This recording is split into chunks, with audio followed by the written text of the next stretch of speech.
Hi boys and girls, it's the last chapter of Charlotte's Web, so I hope you enjoyed this book and enjoy the last chapter. Chapter 22. A Warm Wind. And so Wilbur came home to his beloved manure pile in the barn cellar. His was a strange homecoming. Around his neck he wore a medal of honor. In his mouth he held a sack of spider's eggs. There's no place like home, Wilbur thought, as he placed Charlotte's 514 unborn children carefully in a safe corner. The barn smelled good. His friends, the sheep and the geese, were glad to see him back.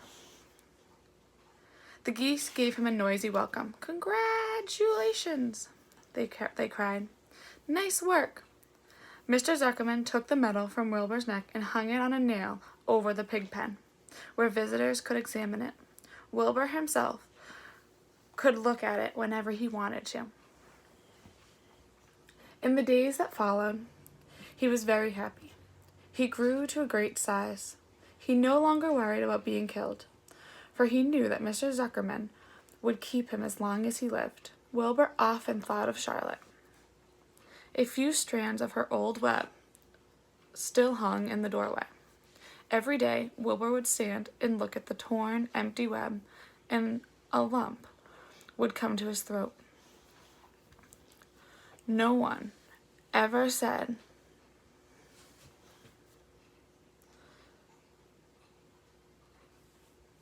no one had ever had such a friend, so affectionate, so loyal, and so skillful.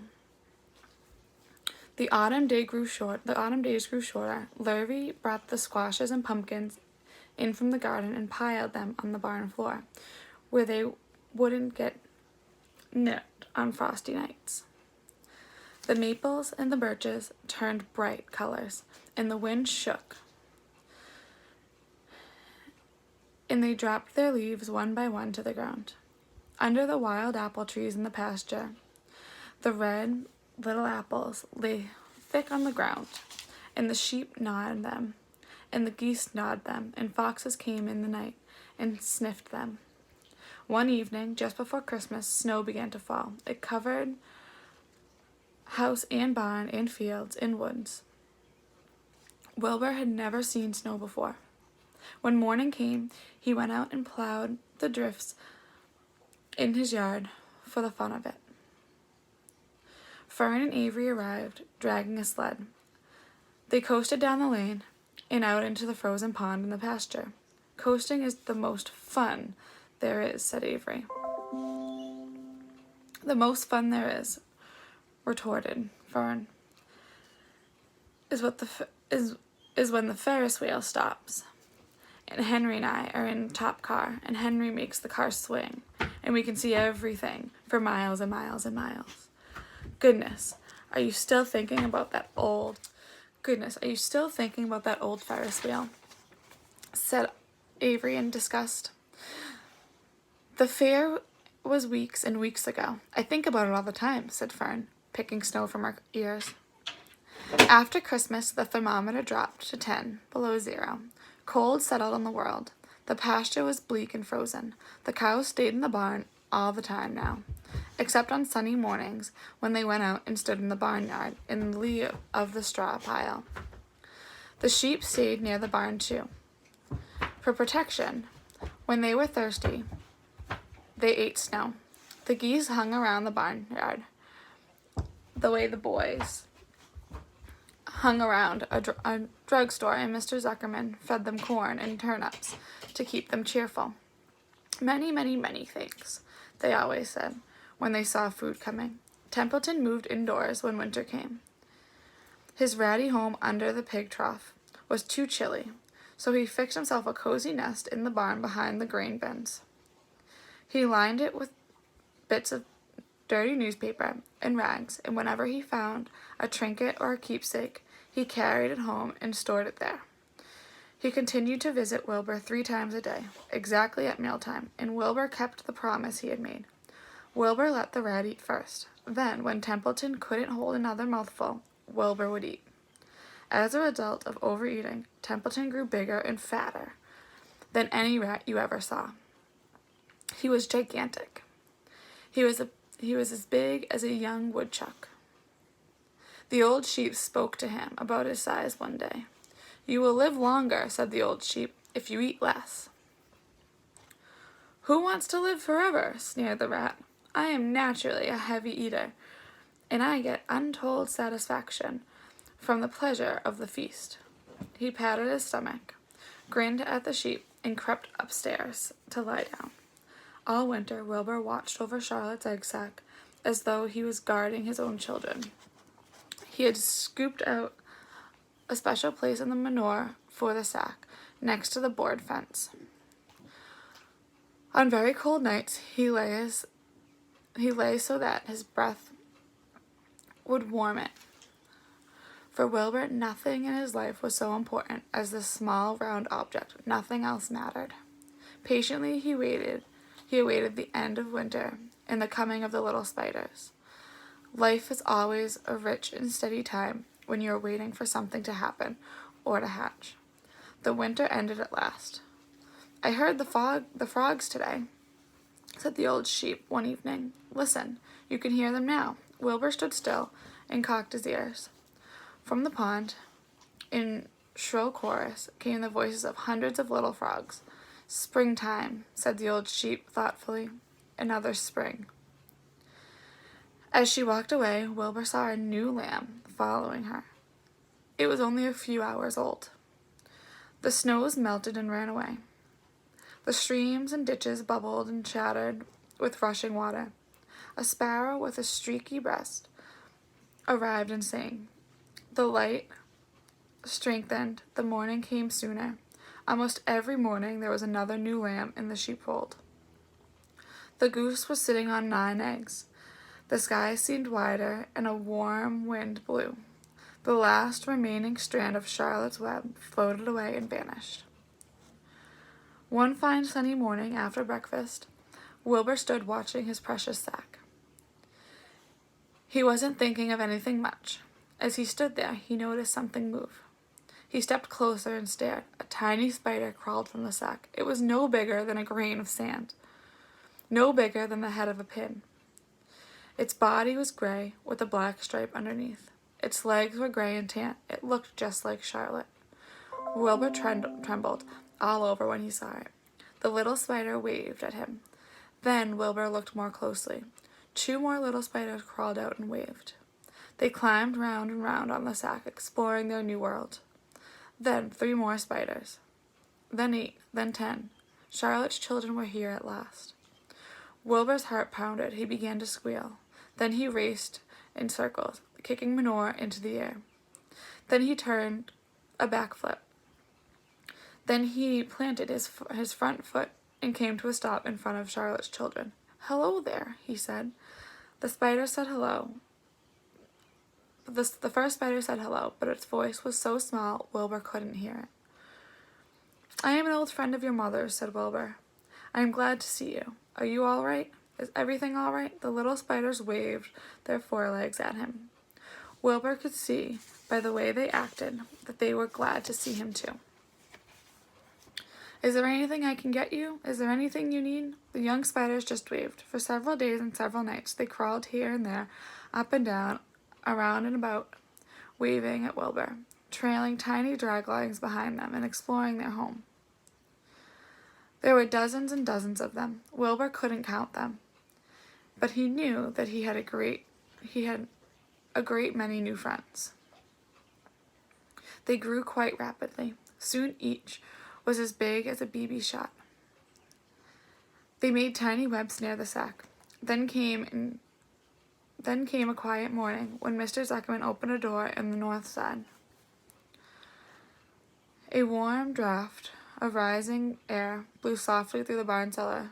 The air smelled of the damp earth, of the spruce wood, of the sweet springtime. The baby spiders felt the warm updraft. One spider climbed to the top of the fence. Then it did something that came as a great surprise to Wilbur. The spider stood on its head, pointed its spinnerets in the air, and let loose a cloud of fine silk. The silk formed a balloon. As Wilbur watched, the spider let go of the fence and rose into the air. Goodbye, it said as it sailed through the doorway. Wait a minute, screamed Wilbur. Where do you think you're going? But the spider was already out of sight. Then another baby spider crawled to the top of the fence, stood on its head, made a balloon, and sailed away. Then another spider. Then another. The air was soon filled with tiny balloons, each balloon carrying a spider. Wilbur was frantic. Charlotte's babies were disappearing at a great rate. Come back, children, he cried. Goodbye, they called. Goodbye, goodbye. At last, one little spider took time enough to stop and talk to Wilbur before its balloon. We're leaving here on this warm updraft. This is our moment for setting forth. We are aeronauts, and we are going out into the world to make webs for ourselves. But where? Asked Wilbur. Wherever the wind takes us. High, low, near, far, east, west, north, south. We take the breeze. We go as we please. Are all of you going? Asked Wilbur. You can't all go. I would be left alone with no friends. Your mother wouldn't want that to happen, I'm sure. The air was now so full of balloonists that the barn cellar looked almost as though a mist had gathered. Balloons by the dozen were rising, circling, and drifting away through the door, sailing off to the gentle wind. Cries of goodbye, goodbye, goodbye came weakly in Wilbur's ears. He couldn't bear to watch any more. In sorrow, he sank to the ground and closed his eyes. This seemed like the end of the world, to be deserted by Charlotte's children. Wilbur cried himself to sleep. When he woke, it was late afternoon. He looked at the egg sack. It was empty. He looked at the air. The balloonists... Molly. The balloonists were gone. Then he walked drearily to the doorway where Charlotte's web used to be. He was standing there, thinking of her, when he heard a small voice. Salutations, it said. I'm up here. So am I, said another voice. So am I, said a third voice. 3 of us are staying. We like this place, and we like you. Wilbur looked up at the top of the doorway. 3 small spider webs were being constructed. On each web, working busily, was one of Charlotte's daughters. Can I take this to mean, asked Wilbur, that you have definitely decided to live here in the barn cellar, and that I'm going to have 3 friends? You can indeed, said the spiders. What are your names, please? Asked Wilbur, trembling with joy. I'll tell you my name, replied the first spider, if you tell me why you are trembling. I'm trembling with joy, said Wilbur. Then my name is Joy, said the first spider. What was my mother's middle initial? Asked the second spider. A, said Wilbur. Then my name is Arena, said the spider. How about me? Asked the third spider. Will you just pick out a nice, sensible name for me? Something not too long, not too fancy, and not too dumb? Wilbur thought hard. Nellie, he suggested. Fine. I like that very much, said the third spider. You may call me Nellie. She daintily fastened her orb line to the next spoke of the web. Wilbur's heart brimmed with happiness. He felt that he should make a short speech on this very important occasion. Joy, Arena, Nellie, he began, welcome to the barn cellar. You have chosen a hollow doorway from which to string your webs. I think it is only fair to tell you that I was devoted to your mother. I owe my very life to her. She was brilliant, beautiful, loyal to the end. I shall always treasure her memory. To you, her daughters, I pledge my friendship forever and ever. I pledge mine, said Joy. I do too, said Arena. And so do I, said Nellie, who had just managed to catch a small gnat. It was a happy day for Wilbur, and many more happy, tranquil days followed. As time went on, and the months and years came and went, he was never without his friends. Fern did not come regularly to the barn anymore. She was growing up, and was careful to avoid childish things like sitting on a milk stool near a pig pen. But Charlotte's children and grandchildren and great-grandchildren, year after year, lived in the doorway. Each spring, there were new little spiders hatching out to take the place of the old. Most of them sailed away on their balloons, but always 2 or 3 stayed and set up housekeeping in the doorway. Mr. Zuckerman took fine care of Wilbur for the rest of his days. The pig was often visited by friends and admirers, for nobody forgot the year of his triumph in the miracle of the web. Life in the barn was very good. Night and day, winter and summer, spring and fall, dull days and bright days. It was the best place to be, thought Wilbur. This warm, delicious cellar, with the geese, the changing seasons, the heat of the sameness of sheep, the heat of the sun, the passage of swallows, the nearness of rats, the sameness of sheep, the love of spiders, the smell of manure, and the glory of everything. Wilbur never forgot Charlotte. Although he loved her children and grandchildren dearly, none of the new spiders ever quite took her place in his heart. She was in a class by herself. It is not often that someone comes along who is a true friend and a good writer. Charlotte was both. The end. I hope you guys enjoyed.